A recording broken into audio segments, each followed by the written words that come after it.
1974년 8월 15일 아침, 서울 장충동 국립극장 앞에는 이미 수백 명의 인파가 몰려들고 있었습니다. 광복절이었습니다. 일제로부터 해방된 지 꼭 29년이 되는 날. 태극기가 바람에 펄럭이고 아이들은 새 옷을 입고 부모 손을 잡고 나왔습니다. 거리 곳곳에는 현수막이 걸렸고 라디오에서는 경축음악이 흘러나왔습니다. 대한민국은 축제 분위기였습니다. 그런데 그 축제의 한가운데 아무도 모르는 사람이 섞여 있었습니다. 그는 조용했습니다. 튀지 않았습니다. 군중 속에 자연스럽게 녹아들었습니다. 양복을 입었고 머리는 단정하게 빗어넘겼습니다. 누가 봐도 그냥 평범한 시민처럼 보였습니다. 하지만 그의 자켓 안쪽에는 권총 한 자루가 숨겨져 있었습니다. 일본 오사카의 한 경찰 파출소에서 훔쳐온 총이었습니다. 그의 이름은 문세광, 나이 22살. 그리고 그는 오늘 이 자리에 처음 온 것이 아니었습니다. 잠깐, 여기서 멈춰야 합니다. 많은 분들이 이 사건을 알고 계실 겁니다. 교과서에도 나오고 다큐멘터리도 만들어졌고 수십 년간 언론이 다뤄온 사건입니다. 하지만 오늘 제가 여러분께 드릴 이야기는 그 교과서 버전이 아닙니다.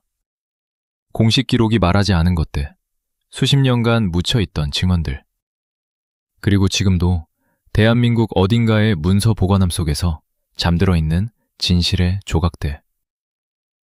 저격범은 거사 24시간 전에 이미 그 자리에 있었습니다. 이 한 문장이 왜 중요한지 지금부터 차근차근 설명해 드리겠습니다. 1974년 8월 14일 오후, 국립극장 주변 골목.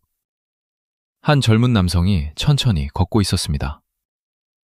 걸음은 느렸고 시선은 건물 입구 쪽을 향해 있었습니다.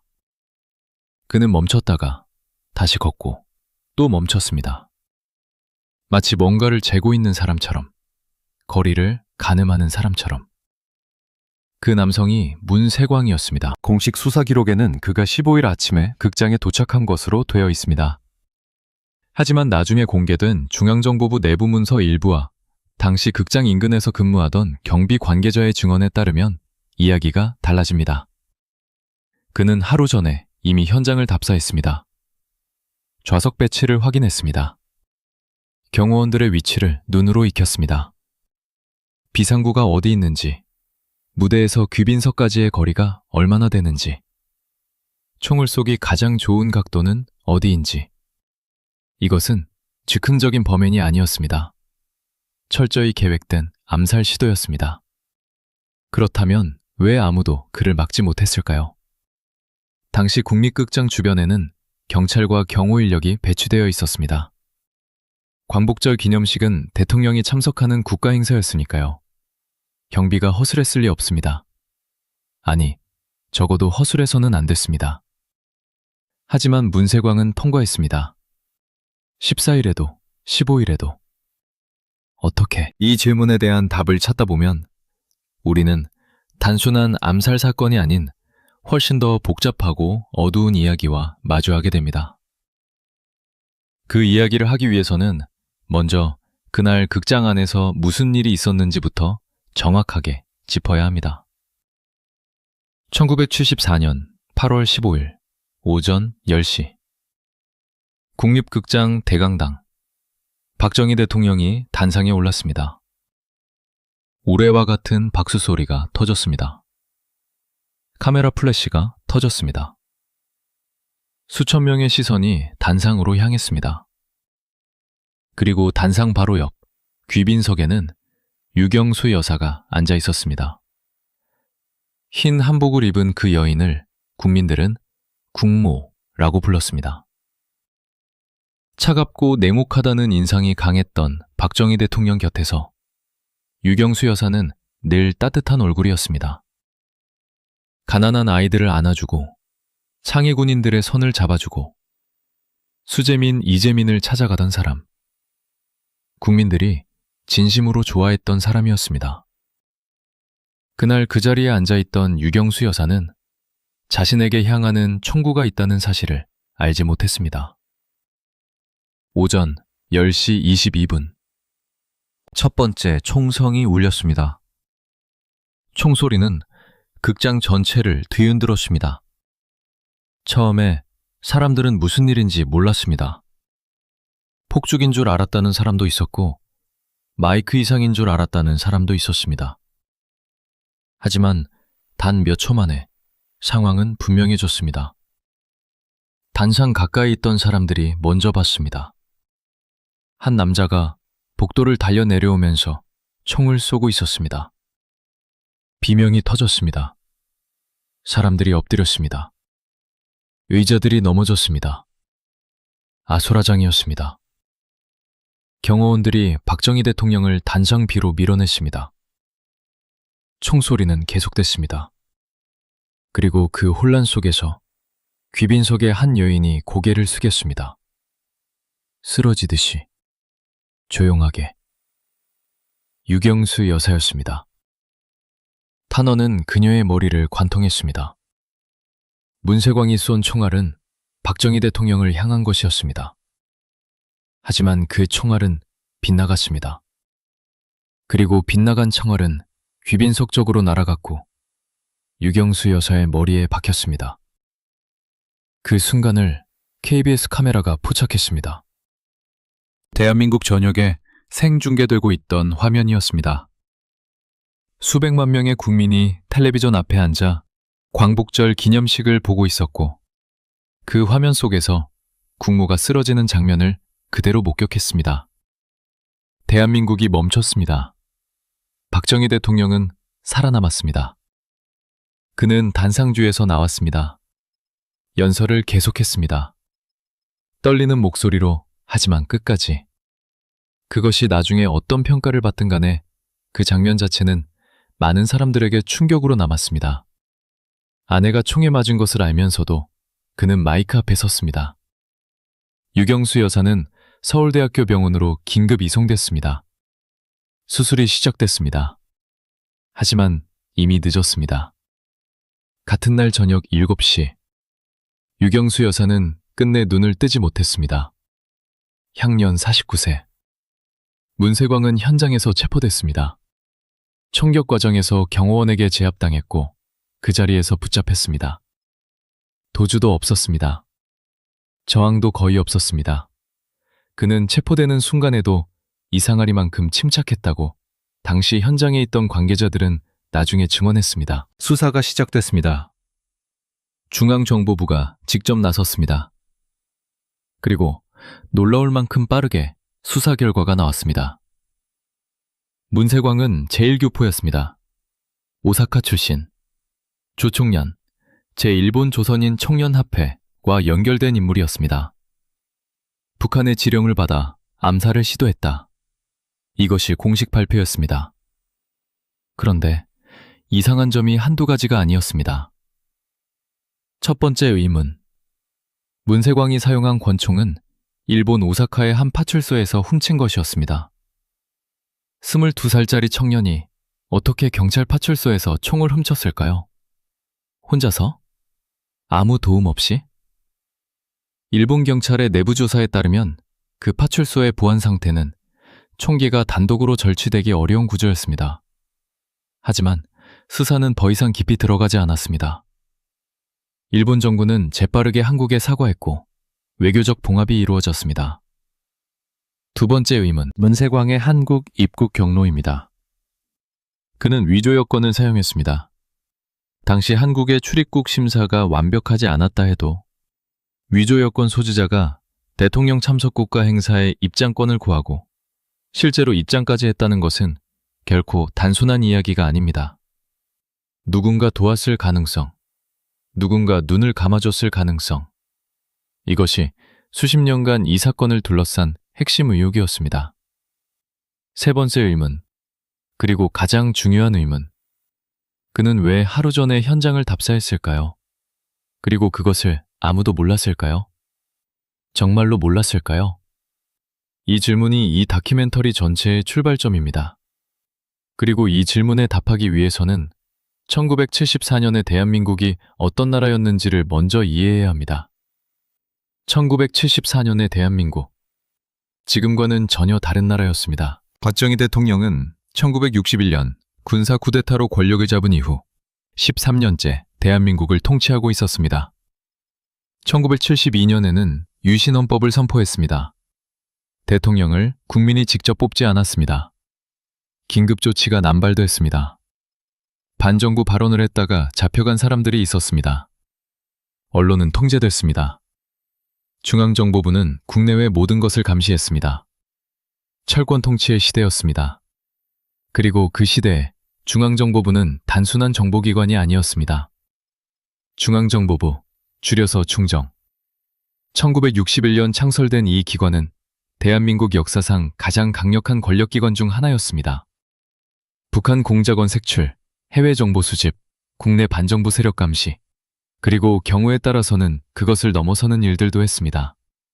고문이 자행됐다는 증언도 있었고 법적 절차를 무시한 구금도 있었습니다. 중정은 모든 것을 알았습니다. 적어도 알아야 했습니다. 외국에서 들어오는 수상한 인물들, 위조 여권 소지자, 조총련 관련 인물들, 이런 정보는 중정의 핵심 감시 대상이었습니다. 문세광이 조총련과 연결된 인물이었다면 그가 한국에 입국하는 순간 중정이 포착했어야 했습니다. 하지만 포착하지 못했습니다. 아니면 포착했지만 막지 않았습니다. 이 두 가지 가능성은 전혀 다른 이야기입니다. 첫 번째 가능성, 즉 몰랐다면 그것은 중정의 무능입니다. 국가 최고 정보기관이 조총련 연계 인물의 입국을 탐지하지 못했다는 것. 대통령 참석 행사 전날 현장 답사를 하는 수상한 인물을 발견하지 못했다는 것. 이것은 조직 전체의 실패입니다. 두 번째 가능성, 즉 알았지만 막지 않았다면 이것은 완전히 다른 차원의 이야기입니다. 2003년 한 방송사가 당시 행사 관련 경비 업무에 관여했던 전직 관계자를 인터뷰했습니다. 이름을 밝힐 수 없다는 조건이었습니다. 카메라는 얼굴을 가렸고 목소리는 변조됐습니다. 그 관계자는 이렇게 말했습니다. 행사 전날 우리 쪽에 보고가 들어왔습니다. 극장 주변을 기웃거리는 수상한 사람이 있다고. 보고는 됐습니다. 하지만 지시가 없었습니다. 어떤 지시가 없었다는 말입니까? 체포하거나 조사하라는 지시가 없었습니다. 그냥 지켜보라고 했습니다. 이 인터뷰는 방영됐습니다. 단 한 번. 그리고 이후 어떤 공식 자료에도 어떤 후속 보도에도 인용되지 않았습니다. 그 방송사는 얼마 후 해당 다큐멘터리 관련 자료를 더 이상 제공하지 않았습니다. 지켜보라. 이 한마디가 의미하는 것은 무엇일까요? 단순히 경계를 늦추지 말라는 뜻이었을까요? 아니면 개입하지 말라는 뜻이었을까요? 그리고 만약 개입하지 말라는 뜻이었다면 그 지시는 어디서 왔을까요? 1974년의 중정은 철저한 수직 구조였습니다. 현장에 누군가가 독단적으로 그런 결정을 내릴 수 있는 구조가 아니었습니다. 수상한 인물을 발견했는데 지시를 기다리라는 명령이 내려왔다면 그 명령은 반드시 위에서 왔을 것입니다. 그리고 그 위라는 것이 어디까지인가? 이 질문이 이 사건의 가장 어두운 핵심입니다. 물론 확인된 것은 아닙니다. 그 전직 관계자의 증언이 사실인지, 기억의 왜곡인지, 혹은 다른 이유에서 나온 말인지 우리는 알 수 없습니다. 공식적으로 확인된 바도 없습니다. 관련 문서는 여전히 비공개입니다. 중정의 후신인 국가정보원은 이 사건에 대한 추가 자료 공개 요청에 응하지 않았습니다. 하지만 한 가지는 분명합니다. 문세광은 하루 전에 그 자리에 있었습니다. 그리고 아무도 그를 막지 않았습니다. 이제 다시 1974년 8월 15일로 돌아갑니다. 총성이 울리기 직전 국립극장 대강당에는 수천 명이 있었습니다. 기자들이 있었습니다. 카메라가 있었습니다. 경호원들이 있었습니다. 그리고 재킷 안에 권총을 숨긴 22살의 청년이 있었습니다. 그는 박정희를 향해 방아쇠를 당겼습니다. 총알은 빗나갔습니다. 그리고 그 빗나간 총알이 유경수 여사의 머리에 박혔습니다. 대한민국이 뒤집혔습니다. 국민이 울었습니다. 정부는 분노했습니다.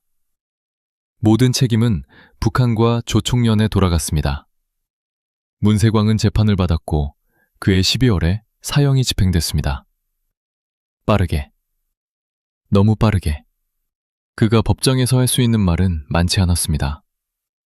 그리고 그가 죽고 나자 더 이상 물어볼 수 있는 사람이 없었습니다. 진실은 그렇게 그와 함께 묻혔습니다. 혹은 처음부터 묻히도록 설계되어 있었는지도 모릅니다. 1974년 12월 20일 새벽, 서울구치소. 한 젊은 남자가 사형대에 올랐습니다. 22살, 아직 청년이라고 부를 수 있는 나이였습니다.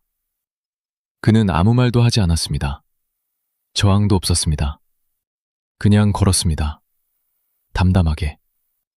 마치 오래전부터 이 순간을 알고 있었던 사람처럼. 밧줄이 목에 걸렸습니다. 문이 열렸습니다. 그렇게 문세광은 죽었습니다. 체포된 지 넉 달. 재판에서 최후 진술까지 걸린 시간은 그보다 더 짧았습니다. 대한민국 사법 역사에서도 손꼽힐 만큼 빠른 처형이었습니다.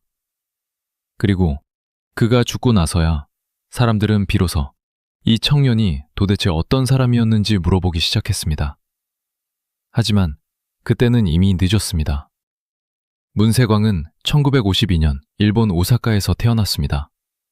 제1교포 2세였습니다. 아버지는 일제강점기에 일본으로 건너간 조선인이었고 오사카의 작은 공장에서 일했습니다. 가난했습니다. 차별도 받았습니다. 제1교포로 일본에서 산다는 것이 어떤 의미인지 문세광은 어릴 때부터 몸으로 배웠습니다. 학교에서 그는 눈에 띄지 않는 학생이었습니다. 성적도 평범했고 특별한 재능도 없었습니다. 친구도 많지 않았습니다. 하지만 한 가지는 분명했습니다.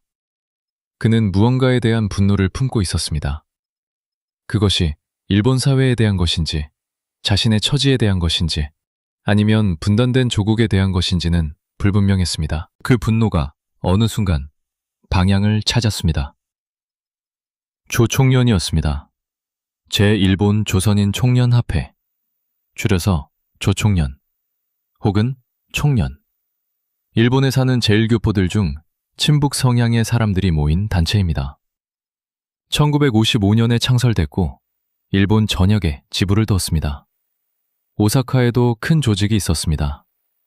이 단체는 북한 정권의 정통성을 지지했고 북한과 직간접적인 연계를 유지했습니다. 문세광이 조총련과 언제, 어떻게 연결됐다는지는 지금도 명확하지 않습니다. 공식 수사 기록에는 그가 조총련 오사카 지부와 접촉했다고 나와 있습니다. 하지만 그 접촉이 어느 정도 깊이였는지, 단순한 사상적 교류였는지, 아니면 조직적 지령을 받은 것인지 기록은 불분명합니다. 문세광 본인은 법정에서 이렇게 말했습니다. 나는 박정희를 죽여 조국 통일에 기여하고자 했다. 그것이 전부였습니다. 누가 시켰냐는 질문에 그는 답하지 않았습니다. 아니, 정확히는 답할 기회가 충분히 주어지지 않았다는 말이 더 맞을 것입니다. 여기서 한 인물을 주목해야 합니다. 요시 다다오. 일본 이름이지만 실제로는 제1교포였습니다. 조총련 오사카 지부에서 활동하던 인물로 문세광과 가까운 사이였다고 알려져 있습니다. 일본 경찰의 수사에서 그의 이름이 여러 차례 등장했습니다. 문세광이 오사카 파출소에서 청을 훔칠 때 요시이가 함께였다는 증언이 있었습니다. 하지만 요시이는 결코 기소되지 않았습니다. 일본 검찰은 증거 불충분을 이유로 그를 풀어줬습니다. 그리고 이후 그는 사라졌습니다. 어디로 갔는지, 무슨 일을 했는지 공식 기록에는 나오지 않습니다. 문세광의 옆에 있던 사람이 아무런 처벌 없이 사라졌습니다. 이것이 첫 번째 균열이었습니다. 두 번째 균열은 여권입니다. 문세광이 한국에 입국할 때 사용한 여권은 위조된 것이었습니다. 다른 사람의 이름으로 만들어진 가짜 여권이었습니다. 이런 여권은 혼자 만들 수 없습니다. 위조 여권을 제작하려면 전문적인 기술이 필요하고 재료가 필요하고 무엇보다 조직이 필요합니다. 22살의 청년이 혼자서 위조 여권을 만들었다는 것. 이것을 액면 그대로 믿는 수사관은 당시에도 많지 않았습니다. 하지만 수사는 그 방향으로 깊이 들어가지 않았습니다. 왜? 이 질문이 두 번째 균열입니다. 세 번째 균열은 문세광의 심리 상태입니다. 그를 직접 신문했던 수사관의 메모 일부가 훗날 공개됐습니다. 그 메모에는 이런 내용이 있었습니다. 피의자는 신문 과정에서 지나치게 침착했다. 공포나 후회의 감정이 보이지 않았다. 마치 자신의 운명을 이미 받아들인 사람 같았다. 대통령 암살을 시도한 사람이 체포됐을 때 보통은 공포에 질립니다. 혹은 분노를 쏟아내냅니다. 혹은 살려달라고 애원합니다. 하지만 문세광은 그러지 않았습니다. 왜 그는 그렇게 침착했을까요? 자신이 죽을 것을 알고 있었기 때문일까요? 그렇다면 그것을 누가 말해줬을까요? 아니면 그는 살아서 무언가를 말하면 안 된다는 것을 알고 있었을까요? 문세광은 죽기 전날 밤 구치소에서 편지 한 통을 썼습니다. 가족에게 보내는 편지였습니다. 그 편지의 전문은 공개되지 않았습니다. 일부만이 알려졌는데 거기에는 이런 구절이 있었다고 전해집니다. 내가 한 일에 대해 후회하지 않는다. 하지만 내가 모르는 것들이 있었다. 내가 모르는 것들. 이 문장이 의미하는 것은 무엇이었을까요? 그는 자신이 이용됐다는 것을 느꼈던 걸까요? 아니면 그냥 세상의 진실 전부를 알지 못한 채 죽는다는 의미였을까요? 우리는 이제 영원히 알 수 없습니다. 문세광은 죽었고 그 편지 원본은 공개되지 않았으며 그와 함께 있었던 사람들은 말을 하지 않았습니다. 1974년 8월 15일 오후 서울대학교 병원 수술실 앞 복도. 박정희 대통령이 의자에 앉아 있었습니다. 몇 시간 전 그는 자신을 향해 날아온 총알을 피했습니다. 경호원들이 그를 밀어냈고 총알은 단상 뒤로 빗나갔습니다. 그는 살았습니다. 하지만 그의 아내는 지금 수술대 위에 있었습니다. 복도에는 의료진이 바삐 오갔습니다.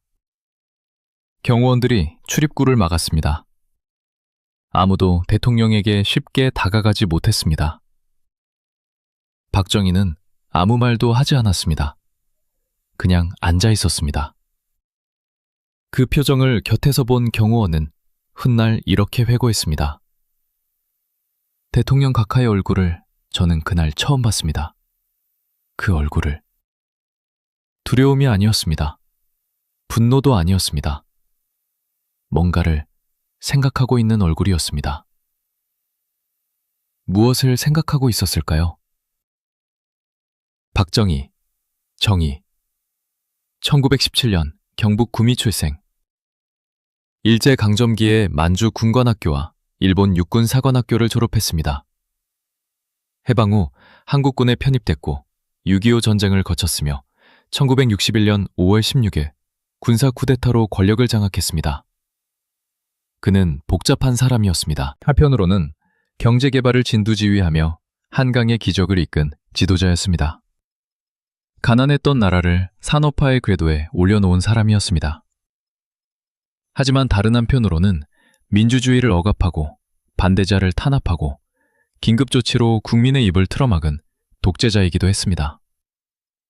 그런 그에게 유경수 여사는 어떤 존재였을까요? 박정희와 유경수는 1950년에 결혼했습니다. 유경수는 충북 옥천 출신의 여인이었습니다. 얌전하고 품이 있었으며 어떤 상황에서도 흔들리지 않는 내면의 힘을 가진 사람이었습니다. 박정희가 정치적으로 가장 거친 길을 걸을 때 그 옆에서 균형을 잡아준 사람이 바로 그녀였습니다. 공식석상에서 박정희가 내목하고 엄격한 얼굴을 보일 때 유경수는 늘 따뜻한 미소를 지었습니다.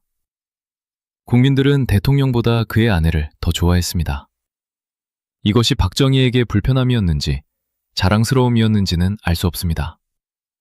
하지만 분명한 것은 그녀가 단순한 내조자가 아니었다는 사실입니다. 유경수는 박정희의 정치에 개입하지 않았습니다. 하지만 그녀의 존재 자체가 박정희 정권의 얼굴이었습니다. 국민이 정권에 가지는 인간적 온기의 상당 부분이 그녀에게서 나왔습니다. 그리고 그 얼굴이 사라졌습니다. 유경수 여사가 사망한 그날 밤, 청와대 내부는 극도로 긴장된 분위기였다고 합니다. 당시 청와대 관계자들의 회고록에 따르면 박정희 대통령은 부인의 사망 소식을 들은 직후 아무에게도 말을 걸지 않았습니다. 혼자 집무실로 들어갔습니다. 얼마나 그렇게 있었는지 모릅니다. 나중에 나왔을 때 그의 표정은 달라져 있었다고 합니다. 슬픔이 아니었습니다. 아니, 슬픔이 없었다는 게 아닙니다. 하지만 그 표정을 본 사람들은 하나같이 이렇게 말했습니다. 뭔가를 결심한 것 같았다. 무엇을 결심했을까요? 며칠 후 박정희 대통령은 내부 보고를 받았습니다. 중앙정보부의 초기 수사 결과였습니다.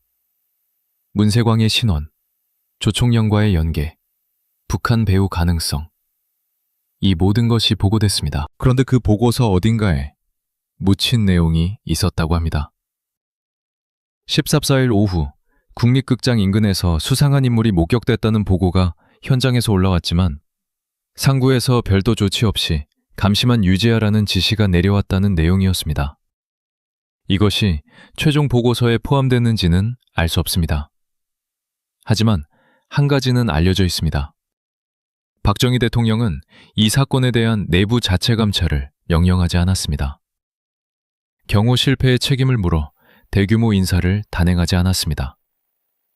경호처장은 자리를 유지했습니다. 당시 행사 경비 책임자도 마찬가지였습니다. 왜였을까요? 두 가지 해석이 가능합니다. 첫 번째, 박정희는 이 사건의 배후에 대해 알고 싶지 않았다. 북한 소행으로 결론을 내리는 것이 정치적으로 유리했고 내부의 복잡한 진실을 파헤치는 것은 오히려 득보다 실이 컸을 것이다. 두 번째, 박정희는 이미 알고 있었다. 그리고 알기 때문에 더 이상 파지 않았다. 두 번째 해석은 매우 불편한 방향으로 이어집니다. 만약 박정희가 자신에 대한 암살 시도를 사전에 인지하고 있었다면 왜 막지 않았을까요? 혹은 누군가 그에게 알리지 않았던 것일까요? 그리고 그 누군가는 왜 알리지 않았을까요? 여기서 한 인물이 등장합니다. 차지철. 당시 대통령 경호실장이었던 인물입니다. 아니, 정확히는 사건 당시에는 경호실 핵심 인사였고 이후 경호실장 자리에 올랐습니다. 권력의 핵심 중 핵심이었습니다. 박정희의 절대적인 신임을 받았습니다. 차지철은 박정희에게 어떤 정보를 어떻게 전달했을까요? 8월 14일 국립극장 주변 감시 보고가 올라왔을 때 그 보고는 어디서 멈췄을까요? 차지철은 1979년에 죽었습니다. 박정희와 같은 날, 같은 자리에서 중앙정보부장 김재규의 총에 맞아서 그가 알고 있던 것들은 그와 함께 사라졌습니다. 이 사건에서 진실을 알 수 있었던 사람들이 하나둘씩 사라졌습니다. 우연일까요? 박정희는 유경수 여사 사망 이후 달라졌다고 합니다. 더 폐쇄적이 됐습니다. 더 독선적이 됐습니다. 주변의 조언을 듣지 않게 됐습니다. 음주가 늘었다는 증언도 있습니다. 밤늦게까지 혼자 집무실에 있는 날이 많아졌다는 이야기도 있습니다. 그 변화의 원인이 단순히 아내를 잃은 슬픔이었을까요? 아니면 무언가를 알게 된 사람의 고독이었을까요? 그것도 우리는 알 수 없습니다. 박정희는 1979년 10월 26일에 죽었습니다. 자신이 가장 신뢰했던 중앙정보부장의 총에 맞아서 궁정동 안가에서 저녁 식사 중에 그 자리에서 그가 마지막으로 한 말은 기록에 없습니다. 이제 시간을 되돌려야 합니다. 1974년 8월 14일 오후 3시 서울 장충동 국립극장 옆 골목 한 남자가 걷고 있었습니다. 걸음이 느렸습니다. 주머니에 손을 넣은 채 건물 외벽을 따라 천천히 이동했습니다. 한 번, 두 번, 같은 구간을 반복해서 걸었습니다. 주변에는 사람이 별로 없었습니다. 행사 전날이었지만 아직 경비가 삼엄하게 배치되지 않은 시간이었습니다. 골목 끝에 경찰관 한 명이 있었습니다. 그 경찰관은 담배를 피우고 있었습니다. 남자를 보았습니다. 특별한 반응은 없었습니다. 남자는 극장 정문 방향을 바라봤습니다. 시선이 입구에서 멈췄습니다. 몇 초, 그리고 계단 쪽으로 눈을 옮겼습니다. 그가 보고 있는 것은 내일 자신이 통과해야 할 경로였습니다. 문세광이 서울에 도착한 것은 8월 13일이었습니다. 일본 오사카에서 출발한 그는 위조 여권을 들고 김포공항을 통과했습니다. 공항 출입국 심사대에서 여권 검사가 이루어졌습니다. 도장이 찍혔습니다. 그는 통과했습니다. 당시 김포공항에는 중앙정보부 요원들이 상주하며 출입국 인원을 감시하고 있었습니다. 특히 조총련 관련 인물이나 수상한 제1급포의 경우 별도 리스트에 올라 집중 감시를 받았습니다. 문세광이 그 리스트에 있었는지는 확인되지 않았습니다. 하지만 나중에 확인된 사실이 하나 있습니다. 문세광이 사용한 위조 여권의 번호는 이미 일본 경찰의 수배 리스트에 올라 있었습니다. 오사카 파출소 총기 절도 사건이 발생한 후 일본 경찰은 관련 수배 정보를 한국 측에 넘겼습니다. 그 정보가 공항 심사대에 전달됐는지, 전달됐다면 왜 통과됐는지, 이것은 지금도 해명되지 않은 부분입니다. 서울에 도착한 문세광은 여관에 짐을 풀었습니다. 장충동 인근의 작은 여관이었습니다. 여관 주인은 나중에 수사관들에게 이렇게 말했습니다. 조용한 손님이었어요. 밥도 방에서 먹고 거의 나가지 않았어요. 딱 한 번 14일 오후에 나갔다가 저녁에 돌아왔습니다. 딱 한 번. 그 외출이 바로 국립극장 답사였습니다. 문세광은 여관에서 극장까지 걸어서 약 15분 거리를 이동했습니다. 골목길을 따라서, 큰 길을 피해서. 그는 극장 외부를 돌았고 입구를 확인했고 주변 경비 배치를 눈으로 익혔습니다. 그리고 돌아왔습니다. 여관으로 저녁을 먹고 잠을 잤습니다. 그런데 그 골목에 또 다른 사람이 있었습니다. 그 사람의 이름은 공개되지 않았습니다. 하지만 훗날의 기록에서 그는 이렇게 묘사됩니다. 국립극장 행사준비 관련 외부 용역업체 직원. 행사 당일 무대 설치와 음향장비 운반을 위해 14일 오후부터 극장 주변에서 작업하던 인물이었습니다. 그는 문세광을 봤습니다. 나중에 수사 과정에서 그는 진술했습니다. 한 남자가 골목 쪽에서 왔다 갔다 하는 걸 봤습니다. 수상하다는 생각은 했습니다. 왜냐면 그냥 지나가는 사람이 아니라 뭔가를 재는 것처럼 계속 같은 자리에 서 있었거든요. 신고하셨습니까? 아니요. 왜요? 경비 아저씨한테 말은 했는데 그냥 행인이겠지 하더라고요. 경비. 그 경비원의 이름도 기록에 남지 않았습니다. 하지만 이 짧은 진술이 중요한 이유가 있습니다. 문세광의 존재가 그날 오후에 적어도 한 명의 눈에는 포착됐다는 것입니다. 그리고 그 정보가 그냥 행인이겠지라는 판단으로 사라졌다는 것입니다. 이것이 단순한 부주의였을까요? 아니면 누군가 이미 그 상황을 알고 개입하지 말라는 분위기를 만들어 놓은 것이었을까요? 8월 14일 저녁, 중앙정보부 서울시내 담당 파트에는 작은 메모 한 장이 전달됐다고 합니다. 이 메모의 존재는 2010년대 초 한 전직 중정요원의 개인 회고록 초고에서 언급됐습니다. 출판되지 않은 원고였습니다. 그 원고를 본 기자가 내용 일부를 기사에서 언급했고, 그 기사는 포털에서 얼마 지나지 않아 검색이 되지 않게 됐습니다. 메모의 내용은 이랬습니다. 장충동 국립극장 인근 신원 불명 남성 1명 수차례 배회 목격. 외모 20대 초반, 단정한 복장, 동양인. 특이행동, 건물 입구 방향, 반복 주시. 그리고 그 메모 아래에는 손으로 쓴 한 줄이 있었습니다. 확인 불효, 현상 유지. 확인 불효, 필요 없다. 확인하지 마라. 누가 그렇게 썼을까요? 이 질문에 답할 수 있는 사람은 이제 없습니다.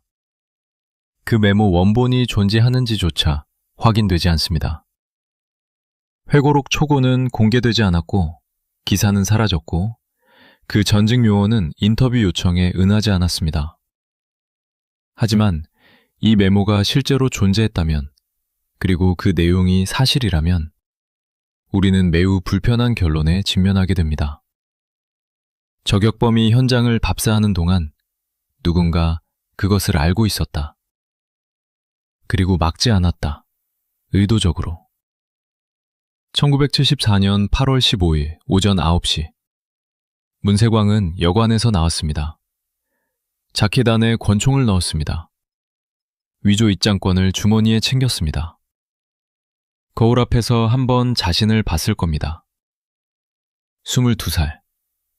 그 얼굴 안에 무엇이 있었을까요? 두려움? 결심? 아니면 자신도 모르는 무언가의 부품이 되어버린 사람의 공허함? 우리는 알 수 없습니다.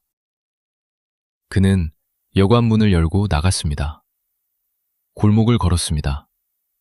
어제 걸었던 그 길을.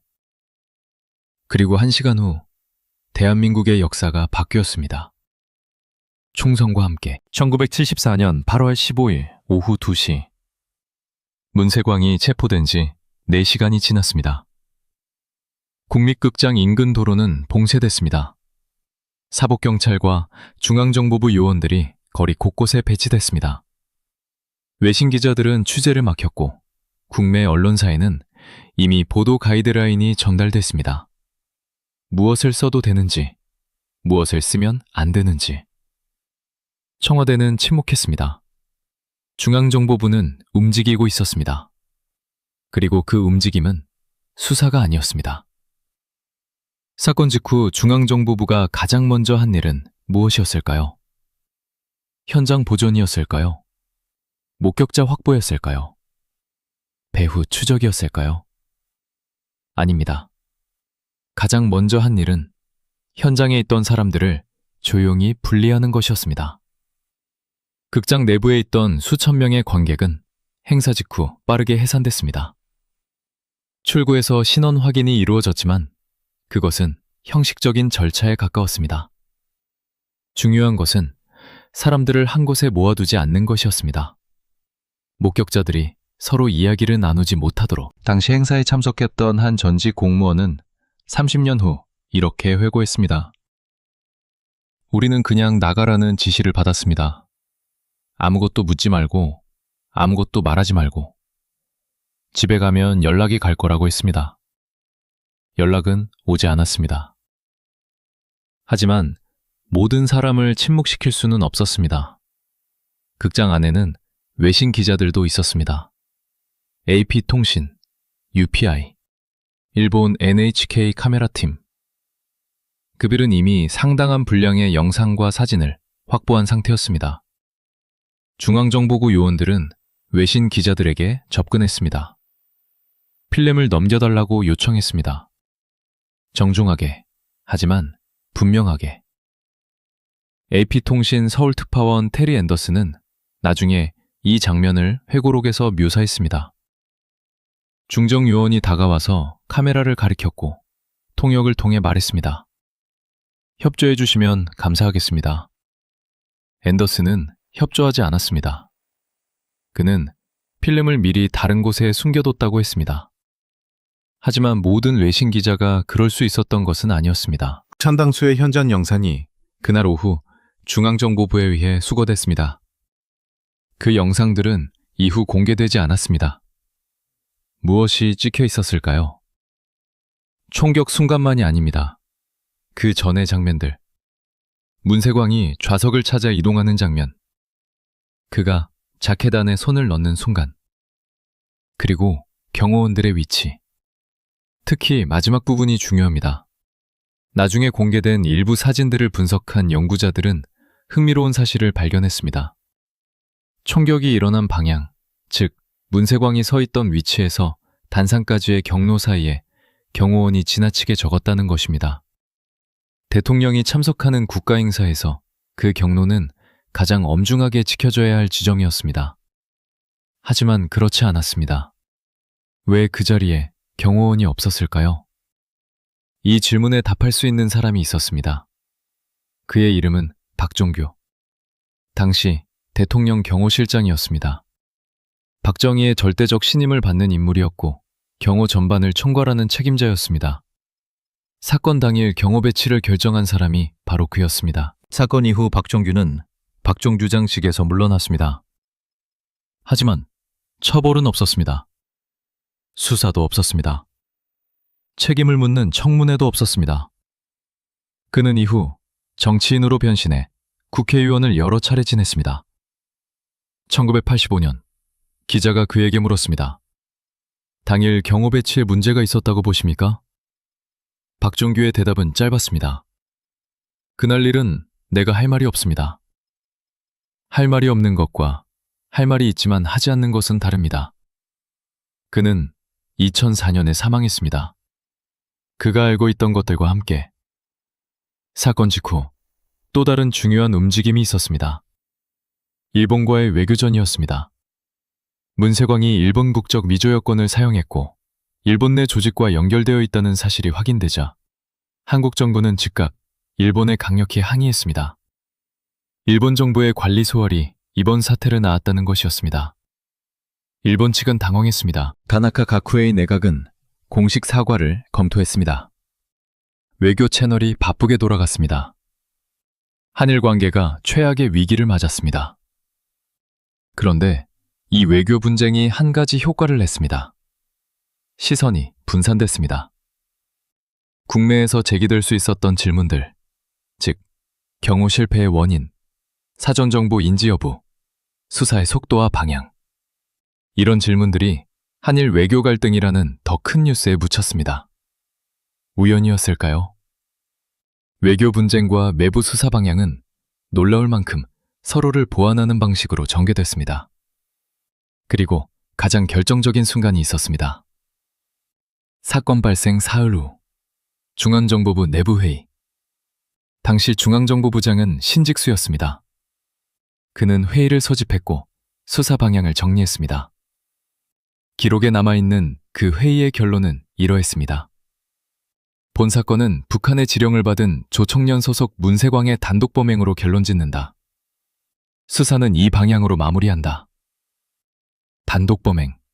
그 두 글자가 결정되는 순간 다른 모든 가능성은 공식적으로 닫혔습니다. 공범 여부, 국내 협조자 존재 가능성, 경호 실패의 구조적 원인, 사전 정보 묵살 의혹, 전부 닫혔습니다. 신직수는 나중에 회고록을 썼습니다. 그 회고록에서 그는 이 사건을 간략하게 언급했습니다.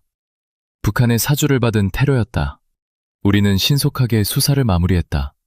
범인은 법에 따라 처단됐다. 그것이 전부였습니다.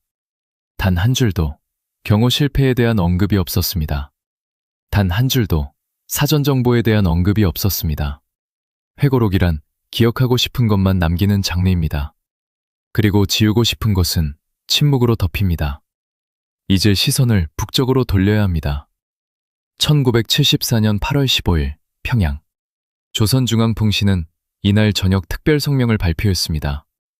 대한민국에서 발생한 사건은 남조선 인민의 자발적 저항이며 우리는 이에 관여한 바 없다. 부인이었습니다. 깔끔하고 단호한 부인이었습니다. 하지만 세상에는 두 종류의 부인이 있습니다. 사실이기 때문에 하는 부인과 사실이 아니기 때문에 해야만 하는 부인. 평양의 그 성명이 어느 쪽이었는지를 추적하려면 조총련이라는 조직의 실체를 먼저 들여다봐야 합니다. 조총련은 단순한 친목단체가 아니었습니다. 일본 전역에 수백 개의 지부를 뒀고 학교를 운영했고 신문을 발행했고 금융기관까지 보유하고 있었습니다. 그리고 그 자금의 상당 부분이 북한으로 흘러들어갔다는 것은 일본 공안당국의 수십 년치 자료가 보여주는 사실입니다. 하지만 더 중요한 것은 조총련이 북한 정보기관과 어느 정도 연계되어 있었느냐는 문제입니다. 이것은 지금도 완전히 규명되지 않은 영역입니다. 하지만 단서는 있습니다. 1973년 말 문세광이 조총련 오사카 지부와 접촉하기 시작한 시점으로부터 약 반년 전 평양에서는 흥미로운 움직임이 있었습니다. 북한 노동당 중앙위원회 산하 대남공작부서, 당시 명칭으로는 연락부, 내부회의에서 남한 주요 인사 제거 공작이 의제로 올랐다는 정보가 있었습니다.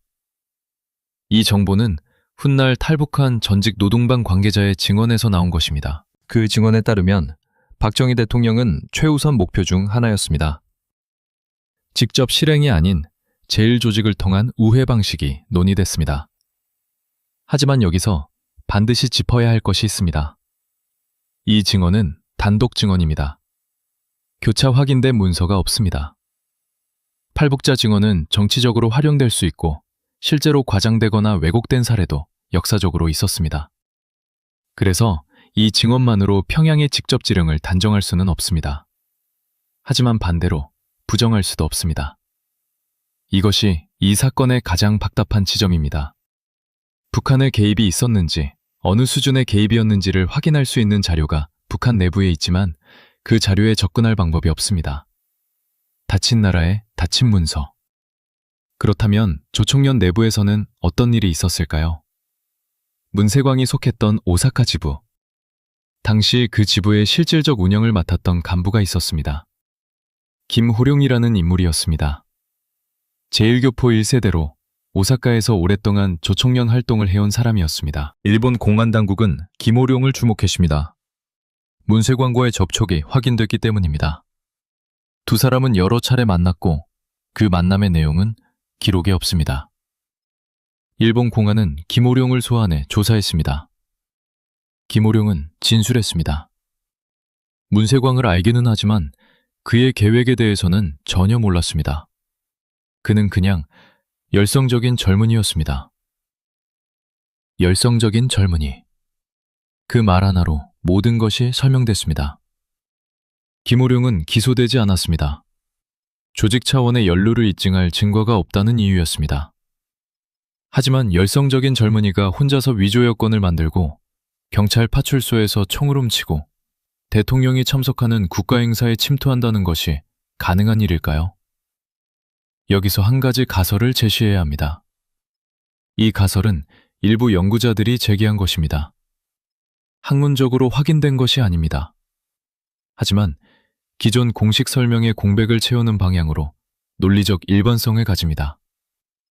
가설은 이렇습니다. 문세광은 북한의 직접 지령을 받은 것이 아닐 수 있습니다. 대신 조총련 내부의 특정 강경파 그룹이 독자적으로 이 작전을 기획했을 가능성이 있습니다. 북한은 사후의 결과를 보고받았지만 공식적으로는 개입을 부인했습니다. 이것이 평양이 그토록 빠르고 단호하게 부인할 수 있었던 이유일 수 있습니다. 진짜로 몰랐기 때문에 부인한 것이 아니라 알았지만 공식 연루가 없었기 때문에 부인할 수 있었던 것. 이 구분은 매우 중요합니다. 하지만 이 가설도 완전하지 않습니다. 왜냐하면 또 다른 방향의 가설이 존재하기 때문입니다. 이것은 더 불편한 가설입니다. 조총련도 북한도 아닌 다른 누군가가 문세광을 이용했다는 가설. 대한민국 내부의 누군가가 1979년 박정희가 죽은 해 김재규 중앙정보부장이 박정희를 쏜 직후 체포됐습니다. 재판에서 그는 유신 체제를 종식시키기 위한 행동이었다고 주장했습니다. 그 주장이 얼마나 진실에 가까운지는 여전히 논란입니다. 하지만 재판 과정에서 김재규는 하나의 발언을 했습니다. 그 발언은 당시 속기록에는 남아있지만 공식 판결문에는 포함되지 않았습니다. 1974년 사건에 대해 내가 아는 것이 있습니다. 하지만 그것은 오늘 이 자리에서 말할 수 있는 내용이 아닙니다. 1974년 사건, 유경수 여사 피격 사건을 의미하는 것이었을까요? 재판부는 그 발언에 대해 추가 질문을 하지 않았습니다. 김재규는 1980년에 사형됐습니다. 그가 알고 있던 것은 그와 함께 사라졌습니다. 2019년 서울 한 노인이 병원 침대에 누워 있었습니다. 80이 넘은 나이였습니다. 손이 떨렸고 목소리는 낮았습니다. 하지만 눈빛은 살아 있었습니다. 그는 기자에게 말했습니다. 나 죽기 전에 한 가지만 말하고 싶었어요. 그는 1974년 당시 국립극장 인근에서 근무하던 전직 경찰관이었습니다. 은퇴한 지 오래됐고 가족에게도 이 이야기를 한 적이 없었습니다. 하지만 이제 시간이 얼마 남지 않았다는 것을 알았습니다. 8월 14일 오후에 저는 봤습니다. 무엇을요? 수상한 남자를요. 극장 앞을 왔다 갔다 하는 남자. 그걸 제 상관한테 보고했습니다. 상관이 뭐라 했습니까? 노인은 잠시 멈췄습니다. 알겠다고 했습니다. 그리고 아무 일도 없었습니다. 이 노인의 증언은 단 한 개의 인터넷 매체에 실렸습니다. 조회수는 많지 않았습니다. 댓글도 없었습니다. 며칠 후 그 기사는 검색 결과에서 사라졌습니다. 삭제된 것인지 단순히 검색 알고리즘에서 밀려난 것인지 확인되지 않습니다. 노인은 인터뷰 후 몇 달 만에 세상을 떠났습니다. 이런 일이 한 번이 아니었습니다. 1990년대 초 민주화 이후 대한민국에서 과거사 재조명 바람이 불었습니다. 5.18 광주 민주화 운동, 인혁당 사건, 각종 공안 사건들이 재조명됐습니다. 유경수 여사 피격 사건도 일부 연구자들의 관심을 받았습니다. 당시 한 시민단체가 관련 자료 공개를 국가정보원에 청구했습니다. 국가정보원의 답변은 이랬습니다. 해당 자료는 국가안보와 관련된 사항으로 공개가 어렵습니다. 2005년 다시 청구했습니다. 같은 답변이었습니다. 2013년 또 청구했습니다. 이번에는 답변이 약간 달랐습니다. 일부 자료는 이미 폐기됐었으며 잔존 자료는 공개가 제한됩니다. 폐기, 50년이 넘은 사건의 자료가 폐기됐습니다. 언제 폐기됐는지, 누가 결정했는지, 무엇이 폐기됐는지 공개된 것이 없습니다. 하지만 모든 것이 사라진 것은 아닙니다. 2008년 국가기록원에서 일부 관련 문서가 공개됐습니다. 완전히 해제된 것이 아닌 부분 공개였습니다. 문서의 핵심 내용은 검게 가려진 채로 연구자들은 그 문서를 분석했습니다. 가려지지 않은 부분만으로도 몇 가지를 알 수 있었습니다. 첫째, 사건 당일 경호 배치 계획이 전날 밤 수정됐습니다. 원래 계획과 다르게 특정 구역의 경호 인원이 줄었습니다. 왜 줄었는지는 가려진 부분에 있었습니다. 둘째, 문세광의 입장권 취득 경로가 완전히 규명되지 않았습니다. 공식 배부된 입장권의 시리얼 번호와 그가 가진 것이 일치했는데 그 번호의 입장권이 원래 누구에게 배부됐는지는 역시 가려진 부분에 있었습니다. 셋째, 사건 발생 2시간 전 청와대와 중앙정보국 사이에 전화통화가 있었습니다. 그 통화의 내용은 기록되어 있지 않았습니다. 입장권. 이것이 핵심입니다. 광복절 기념식은 아무나 들어갈 수 없는 행사였습니다. 초청장 또는 공식 배부된 입장권이 있어야 했습니다. 신원 확인 절차도 있었습니다. 문세광은 이 과정을 어떻게 통과했을까요? 위조 여권으로 신원을 속였다는 것은 알려져 있습니다. 하지만 입장권은 어떻게 구했을까요? 위조 입장권을 만들었다면 시리얼 번호가 공식 배부 번호와 일치할 수 없습니다. 그 번호가 일치했다는 것은 두 가지 중 하나입니다. 공식 배부 입장권을 누군가에게서 받았거나 아니면 공식 배부 시스템 내부에 그를 도운 사람이 있었거나 외부 조력자가 아닌 내부 협조자. 이 가능성은 공식 수사에서 다뤄지지 않았습니다. 2016년 박근혜 대통령 탄핵 정국. 박근혜는 박정희의 딸이었습니다. 어머니 유경수 여사가 피격되던 그날 22살이었습니다. 극장에 함께 있었습니다. 어머니가 쓰러지는 것을 직접 봤습니다. 박근혜가 대통령이 된 이후 일부 연구자들은 1974년 사건 관련 자료 재공개를 요청했습니다. 이번에도 거절됐습니다. 딸이 대통령으로 있는 동안 어머니의 죽음에 관한 진실을 파헤치려는 시도는 더욱 어려웠습니다. 정치적으로 민감했고 어떤 방향으로 진실이 드러나든 복잡한 결과를 낳을 수 있었습니다. 만약 북한의 직접 지령이 확인된다면 그것은 대북 강경론의 근거가 됩니다.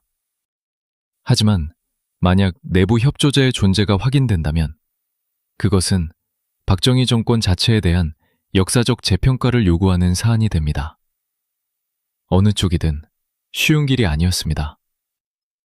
그리고 지금 2024년 사건 발생 50주년이 됐습니다. 기념 다큐멘터리가 몇 편 만들어졌습니다. 신문에 특집 기사가 실렸습니다. 학술 심포지엄도 열렸습니다. 하지만 국가정보원의 관련 문서는 여전히 공개되지 않았습니다. 일본 외무성의 관련 외교 전문도 여전히 봉인 상태입니다. 그리고 이 사건을 직접 목격하거나 관여했던 사람들은 하나둘씩 세상을 떠나고 있습니다. 2022년 마지막으로 알려진 직접 관계자 중 한 명이 사망했습니다. 그는 1974년 당시 국립극장 행사 준비에 관여했던 전직 관료였습니다. 90대의 나이였습니다. 죽기 전 그는 가족에게 한 가지를 남겼습니다. 편지가 아니었습니다. 말이었습니다. 임종을 지키던 아들이 나중에 인터넷 커뮤니티에 익명으로 올린 글에 따르면 그 노인은 마지막 의식이 있는 순간에 이렇게 말했습니다. 그날 우리는 알고 있었어. 위에서 막지 말라고 했어. 나는 그냥 시키는 대로 했어. 평생 그게 마음에 걸렸어. 그 글은 커뮤니티에서 순식간에 퍼졌습니다. 그리고 며칠 후 삭제됐습니다. 작성자가 삭제한 것인지 다른 이유가 있었는지 알 수 없습니다. 알고 있었다. 위에서 막지 말라고 했다. 이 두 문장이 50년 묵은 이 사건의 핵심입니다. 만약 이것이 사실이라면 우리가 알고 있는 역사는 절반도 되지 않는 것입니다. 문세광은 도구였고 조총련은 경로였고 북한은 명분이었고 실제 진실은 지금도 어딘가에 잠긴 서랍 속에 있는 것입니다. 그 서랍을 열 수 있을까요? 열어야 할까요? 그리고 만약 열었을 때 우리가 감당할 수 있는 진실이 나올까요? 저격범은 24시간 전에 그 자리에 있었습니다. 그리고 그것을 아는 사람들도 그 자리에 있었습니다. 침묵 속에서 1979년 10월 26일 밤 서울 궁정동 안가 작은 연회장 안에 세 사람이 있었습니다. 박정희 대통령, 차지철 경호실장, 그리고 김재규 중앙정보부장. 저녁 식사였습니다. 술이 있었습니다. 음악이 있었습니다. 그리고 갑자기 총성이 있었습니다. 김재규가 먼저 차지철을 썼습니다. 그리고 박정희를 썼습니다. 대한민국 제18년 유신 체제가 총 2방으로 끝났습니다. 박정희는 그날 밤 사망했습니다. 그와 함께 1974년 8월 15일의 진실을 알고 있을지도 모르는 마지막 핵심 인물이 사라졌습니다. 이것은 우연일까요? 역사에서 우연이라는 단어는 조심스럽게 써야 합니다. 하지만 이 사건을 처음부터 끝까지 따라오신 분이라면 지금쯤 하나의 패턴을 느끼셨을 겁니다. 진실에 가장 가까이 있던 사람들이 하나씩 사라졌습니다. 문세광, 체포 넉 달 만에 처형됐습니다. 박종규 경호실장, 침묵 속에 생을 마감했습니다. 차지철, 1979년 총에 맞아 죽었습니다. 박정희, 같은 날 같은 자리에서 죽었습니다. 김재규, 이듬해 사형됐습니다. 신직수 전 중정부장, 2006년 사망. 끝까지 말하지 않았습니다. 그 자리에 있던 사람들이 모두 말을 가지고 갔습니다. 그렇다면 지금 무엇이 남아있을까요? 첫째, 문서입니다. 국가정보원 보관자료, 청와대 구기록물, 중앙정보부 내부보고서. 이 문서들은 존재합니다. 일부는 폐기됐다고 했지만 전부가 사라지지는 않았습니다.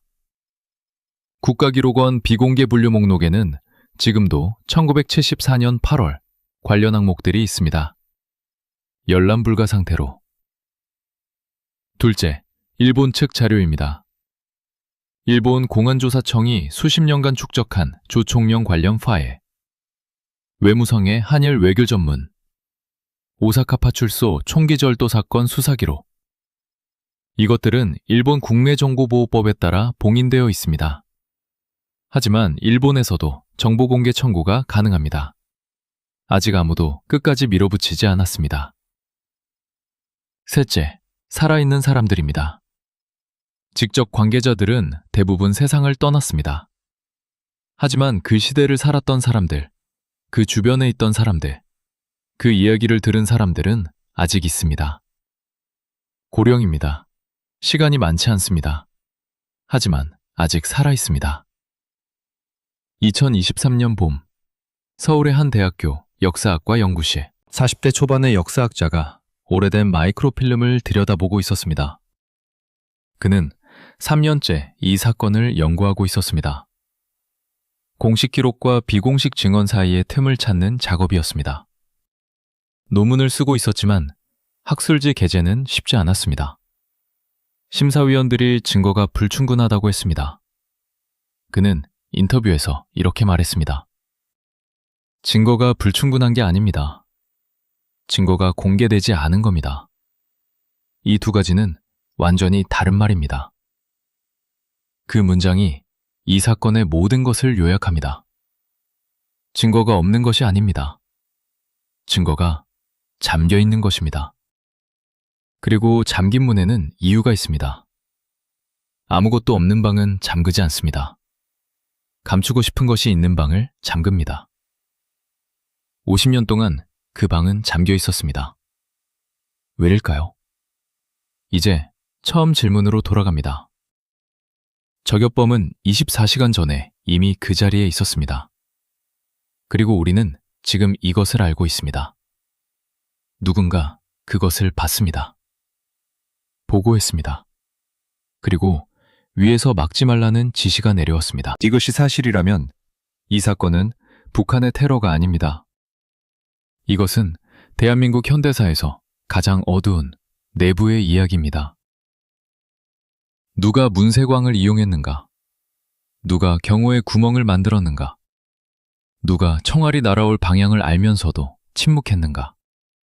그 답이 지금도 어딘가의 서랍 속에 있습니다. 유경수 여사는 1974년 8월 15일 저녁 7시에 눈을 감았습니다. 향년 49세. 그녀는 아무것도 몰랐습니다.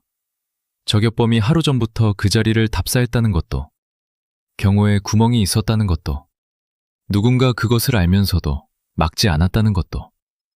그녀는 그냥 흰 한복을 입고 남편 곁에 앉아 있었습니다. 광복절을 축하하러 나온 수천 명의 국민 앞에서 그리고 총알은 날아왔습니다. 그녀의 죽음이 헛되지 않으려면 진실이 밝혀져야 합니다. 그것이 어떤 진실이든, 불편하든 충격적이든 기존의 역사를 뒤집는 것이든 진실은 진실입니다. 그리고 진실은 서랍 속에서 50년을 기다려왔습니다. 국가정보원에는 지금도 그 문서들이 있습니다. 누군가 열어야 합니다. 국민이 요구해야 합니다. 역사는 권력의 소유물이 아닙니다. 역사는 우리 모두의 것입니다. 저격범은 24시간 전에 그 자리에 있었습니다. 이제 우리가 그 자리에 서야 할 차례입니다. 진실 앞에 눈을 감지 말고